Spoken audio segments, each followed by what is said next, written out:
ধন্যবাদ বন্ধুরা। আজকে যে ক্লাসটা নেব খুবই গুরুত্বপূর্ণ।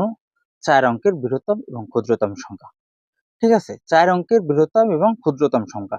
কিভাবে বৃহত্তম এবং ক্ষুদ্রতম সংখ্যা বের করে, কি সহজ টেকনিক রয়েছে সেটা অবলম্বন করে সমাধান বের করব। তাহলে আসেন দেখে আসি কিভাবে সমাধান করতে হয়। এখানে আমরা প্রথমে অঙ্কের দিক তাকাই। কি আছে? প্রথমে আছে ০, ১, ২ এবং ৩ দ্বারা গঠিত ৪ অঙ্কের বৃহত্তম এবং ক্ষুদ্রতম সংখ্যার বিয়োগফল বের করতে হবে।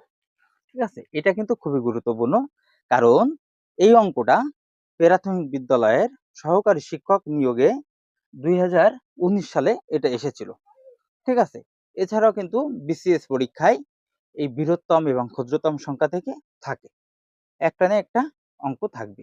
তাই আমরা সহজভাবে যদি এই অঙ্কের বেসিক জানতে পারি, তাহলে আমরা পরীক্ষার হলে যেয়ে এই অঙ্কের সমাধান করে আসতে পারবো সহজে।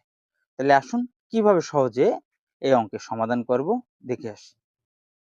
এখানে কি আছে? প্রথমে ০, ১, ২ এবং ৩ দ্বারা গঠিত ৪ অঙ্কের বৃহত্তম এবং ক্ষুদ্রতম সংখ্যা।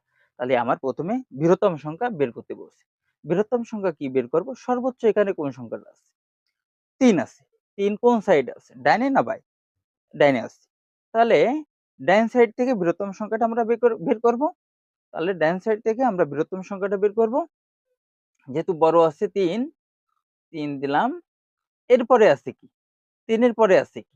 তার মানে ডাইন সাইড থেকে বাম দিক চলে যাব আমরা। ৩ আছে, বাম সাইডে আছে ২, ৩ এর পরে ২। এরপরে আছে ১, এরপরে আছে ০। দেখেন এটা আমরা সাজায় লিখলাম নাকি? সাজায় কি হলো? এখানে আছে ৩, ২, ১, ০ এটা সাজায় আমরা কি করেছি? বাম সাইড থেকে ডান সাইডে গেছি সাজাতে। তাহলে কি আছে? ৩, ২, ১, ০ তাহলে আমার কত হলো? ৩২১০। এটা কিন্তু একটা বৃহত্তম সংখ্যা বের করলাম। ৪ অঙ্কের। ১ অঙ্ক, ২ অঙ্ক, ৩ অঙ্ক, ৪ অঙ্ক। তাহলে আমরা ৪ অঙ্কের বৃহত্তম সংখ্যা কিন্তু বের করে ফেললাম নাকি? বৃহত্তম বৃহত্তম সংখ্যা নাকি? বৃহত্তম সংখ্যা বৃহত্তম সংখ্যা বের করলাম। এইবার আমার ক্ষুদ্রতম সংখ্যা বের করতে হবে। তাহলে ক্ষুদ্রতম সংখ্যা কি করতে হবে? যেহেতু আমরা বৃহত্তম সংখ্যা ডান সাইড থেকে বাম সাইডে গেছি, তাহলে ক্ষুদ্রতম সংখ্যা আমার কি করতে হবে? বাম সাইড থেকে ডান সাইডে আসতে হবে নাকি? তাহলে কি আছে? ডান সাইডে বাম সাইডে ০, ১, ২, ৩।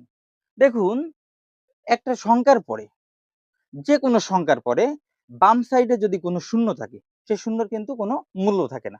ওটা কিন্তু বাদ হয়ে যাবে। ঠিক আছে? তাহলে আমার এখানে ৪ টে সংখ্যা আছে। তাহলে আমার ৪ টে সংখ্যা যদি আমি এইভাবে বসাই ০, ১, ২, ৩ এই ৪ টে সংখ্যা হলো না? তাহলে এই ১, ২, ৩ এর বাম সাইডে কি আছে? বাম সাইডে আছে ০। তাই শূন্যর কোনো মূল্য নেই। আমি যদি বাদ দিই তাহলে ১, ২, ৩ তাহলে হচ্ছে এখানে ৩ অঙ্ক হয়ে যায়। কিন্তু আমার বানাতে হবে ৪ অঙ্ক।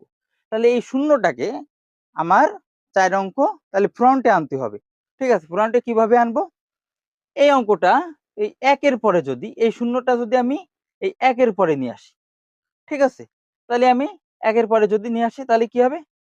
এই ১ এর পরে যদি নিয়ে আসি তাহলে ১, ০, ২, ৩ তার মানে ১০২৩ হয়ে যাবে। তাহলে আমার ৪ অঙ্ক হয়ে গেল।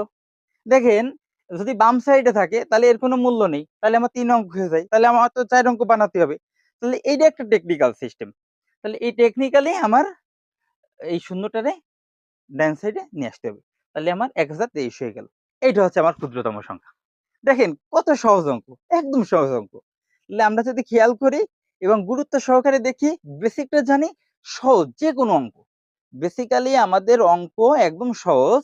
চাকরির পরীক্ষা আপনারা যদি পেজটাকে ফলো করে দেন, নিয়মিত সহজ এবং টেকনিক্যালি যে অঙ্ক আমরা সমাধান এখানে দেব, আপনারা যদি নিয়মিত দেখেন, তাহলে আপনারা সহজে যেকোনো চাকরির পরীক্ষায় অন্ততপক্ষে গণিতে আপনারা সর্বোচ্চ মার্ক পাবেন।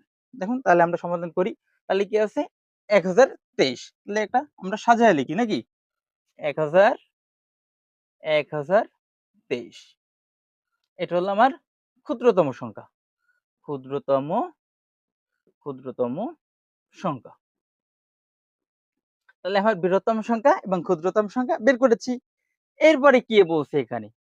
বৃহত্তম এবং ক্ষুদ্রতম সংখ্যার বিয়োগফল। এবার বিয়োগ করলে আমার অঙ্ক সমাধান হয়ে যাবে। একদম সহজ অঙ্ক। তাহলে কি করতে হবে? বিয়োগ করি। ঠিক আছে? কিভাবে বিয়োগ করব? আমরা তো সবাই জানি। 3 আছে কত হলে 10 হবে? 7 বসিয়ে দিলাম।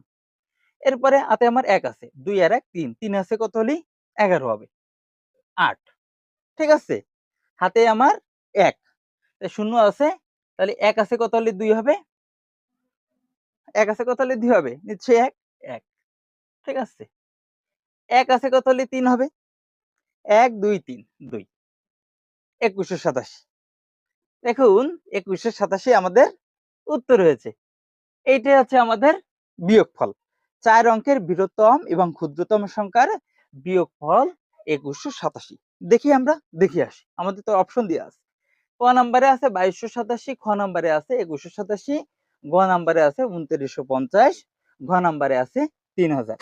তাহলে আমরা পেয়েছি খ নাম্বারে ২১৮৭। দেখুন ২১৮৭ একদম সহজ। দেখেন ৪ অঙ্কের বৃহত্তম ক্ষুদ্রতম সংখ্যা যত ধরনের ৫ অঙ্কের, ৬ অঙ্কের, ৭ অঙ্কের যেটাই আসুক না কেন আপনি যদি বেসিক জানেন তাহলে এই অঙ্কর সমস্যার সমাধান একদম সহজ। ঠিক আছে? পর্যায়ক্রমে আমরা চাকরির পরীক্ষায় গণিতে যত ধরনের কঠিন অঙ্ক আছে আমরা সহজে সমাধান করে দেব। ঠিক আছে?